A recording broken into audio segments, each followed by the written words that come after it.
Hi everybody, this is Phil Holoka from Complete Captive Management Services, and today we're going to talk about when to consider exiting a captive insurance investment. Well, first and foremost, before you enter into any investment, you should have a stated purpose. And that stated purpose really discusses what are the triggers that value the investment, what are the triggers that should motivate me to get out of the investment. And we talked about that last week. So this is kind of a building on from what we talked about last week. So go back and rehash, might be a good idea. So you're thinking about your investment and you're thinking to yourself, is it valuable? Well, some of the things that we like to tell our clients before they invest in a captive solution is, number one is cash. It's going to be tied up. It's an investment. The captive is an investment.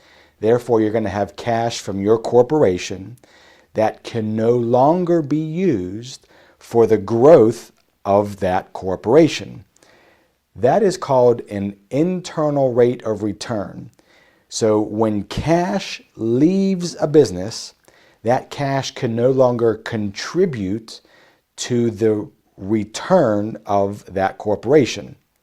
That sounds like a circular conversation, but in simple terms, if the captive requires a collateral or a capitalization payment of, let's just say, $50,000, that business could invest $50,000 in maybe a new printer or some other property, plant, and equipment that could contribute to the company's profitability.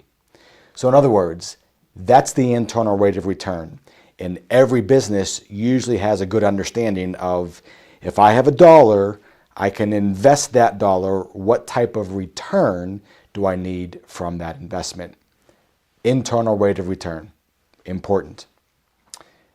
The second one is lackluster distributions or dividends. Most employers will go into a captive and they've been solicited, hey, give us $100,000 of premium, and historically we've returned X percentage of that premium, called a return of premium distribution.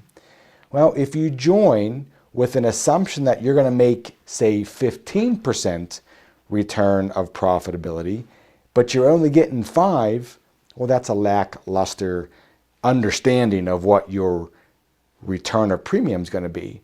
That might dampen your motivation to stay in that captive investment. Okay? The third one is sometimes a captive can be burdensome to an HR department or a CFO.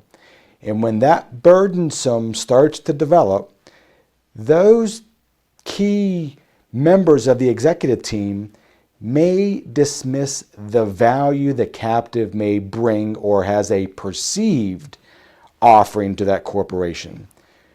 When these guys are no longer on board, that's really a strong indicator or a motivator for the corporation to exit that captive investment. Now, here's the line. Below this line, the corporation saying to itself, maybe we should get out of this investment. Maybe it's just not right for us for any of these reasons, or there could be 4, 5, 6 other reasons.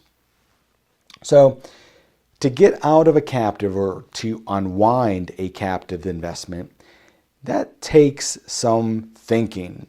And it's usually not, hey, I get my renewal in October, I don't like that renewal, therefore I'm going to get out of the captive. Yeah, you may be able to do that, but that might not be the best thinking. To unwind the investment into a captive usually takes 12 months. So in other words, October 2023, you say, I'm not sure our strategies align with this captive investment, I want to get out. It probably will take you to renew this year, and then for next year, you figure out other financing options to replace the captive investment. So unwinding a captive can take 1 or 2 years usually, and a lot of that has to deal with tail risk.